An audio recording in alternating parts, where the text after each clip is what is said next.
এই যে 2 বস্তা সুলা দেখছি স্যার, এই যে এইদিকে, স্যার। এই যে রাজু টেরাস।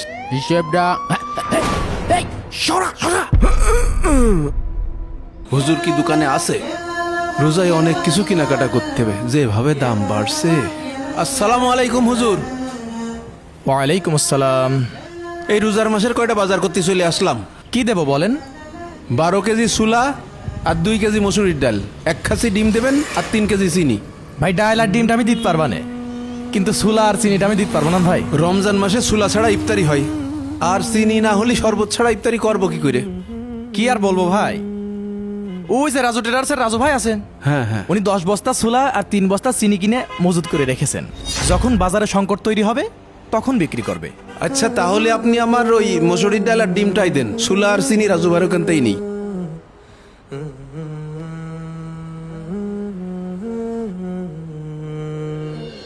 মালগুলো তো গোডাউনে রাখা হয়নি। এ ফারুক, ওই 10টা বাজার আগে হনে 10 বস্তা সুলা আছে, গোডাউনে রেখে আয়। জি ভাই, জি জি।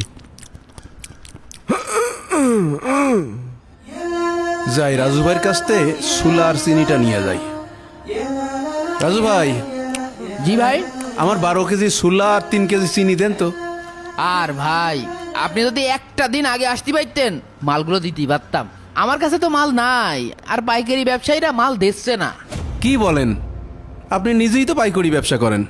আরে না, আমি কোথায় পাইকারি মালের ব্যবসা করলাম? লোকজন খালি ভুলভাল কথাবার্তা কয়। নেই ভাই। আরে ভাই, রমজান মাস আসলেই অন্য দেশে জিনিসপত্রের দাম কমে যায়, আর আমার দেশে রোজা আসলেই দাম বেড়ে যায়। কি আমাদের ইমানের চেতনা! যাই দেখি কোথায় পাওয়া যায়। এই রমজানে ধুমিয়ে ব্যবসা করব। রাজু ভাই, হ্যাঁ? এই যে 2 বস্তা সুলা দেখছি।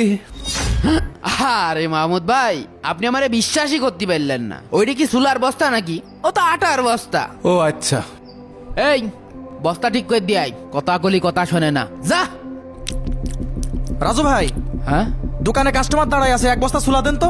সুলা তো নাই ভাই। কি বলেন ভাই, আপনি তো এই রমজানে 20 বস্তা সুলা কিনে মজুত করে রেখেছেন।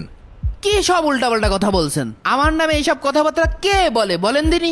পরের কথায় কান দিয়েন না তো। রাজু ভাই, আমি কিন্তু সবই জানি। একটা হাদিস সব সময় মনে রাখবেন, রাসূল সাল্লাল্লাহু আলাইহি ওয়াসাল্লাম বলেছেন, যে ব্যক্তি মুসলমানদের খাদ্যশস্য মজুত করে রাখে, আল্লাহ তাআলা তার উপরে দারিদ্রতা চাপিয়ে দেন। আপনি কৃত্রিমভাবে বাজারে সুলার সংকট তৈরি করছেন, এটা কেউ না জানলেও আল্লাহ তাআলা জানেন। আল্লাহকে ভয় করুন। ফুটো মৌলবী আমার ব্যবসা শিখাতে এসে। শোনো, আমাদের ইনফরমেশন কখনো ভুল হতে পারে না। জি স্যার। এর জন্য ওর গোডাউন পর্যন্ত ভালো করে তল্লাশি ঠিক আছে স্যার, ওকে। জি কি স্যার। ব্যাপার? বাজারে অভিযান চলছে নাকি? দেখি তো। কোনোভাবে যাতে আমাদের চোখ এড়াতে না পারে। কিরে, পুলিশ আমার দোকানে আসছে কেন? স্যার আসেন। হুজুর, আপনাকে আমাদের সাথে যেতে হবে। কেন স্যার, আমি আবার কি করলাম? আপনার নামে অভিযোগ আছে, আপনি সোলা চিনি মজুত করে বাজারে কৃত্রিম সংকট তৈরি করছেন। কি বলেন স্যার? আপনাদের কথা ভুল হচ্ছে। স্যার, এদের মতো ব্যবসায়ীদের কারণে রোজার মাসে সাধারণ জনগণ ভোগান্তিতে পড়ছে স্যার। দেখছেন স্যার, মুখে দাঁড়িয়ে মাথায় টুপি, ব্যবসার নামে মানুষের সাথে প্রতারণা করছে। এইবার হুজুর বাটে পড়ে গিয়েছে। স্যার, আপনাদের কথা ভুল হচ্ছে। কেন? এটা রাজু ট্রেডার্স না? না স্যার, রাজু টেরাস তো ওই পাশে। তাই নাকি? চলেন স্যার। হ্যাঁ হ্যাঁ স্যার, চলেন চলেন। স্যার, এই যে এইদিকে এই স্যার। যে রাজু টেরাস। হিসেবটা এই সরা সরা। স্যার, এই যে এইদিকে। হ্যাঁ, পুলিশ আমার দোকানে? এটা কি রাজু ট্রেডার্স? জি স্যার। আপনার নামে অভিযোগ আছে। অভিযোগ? কিসের অভিযোগ স্যার? এই স্যার। তোমরা যাও তো, দোকান ভালোভাবে Yes, তল্লাশি sir. করো। Okay sir. কোনোভাবে সোলার খবর পেয়ে গেল নাকি? এই আপনি সরেন।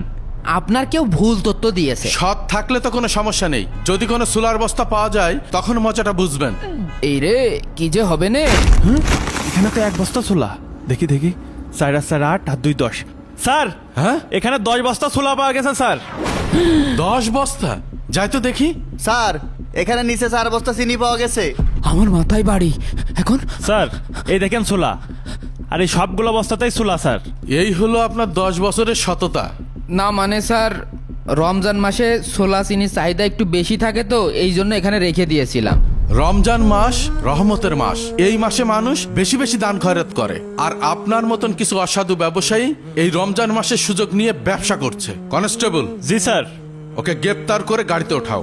Okay sir. এই চল। চল স্যার, ভুল হয়ে গেছে স্যার। স্যার আর হবে না স্যার। ব্যবসার নামে প্রতারণা না, থানায় গেলে সব ঠিক হয়ে যাবে, চল।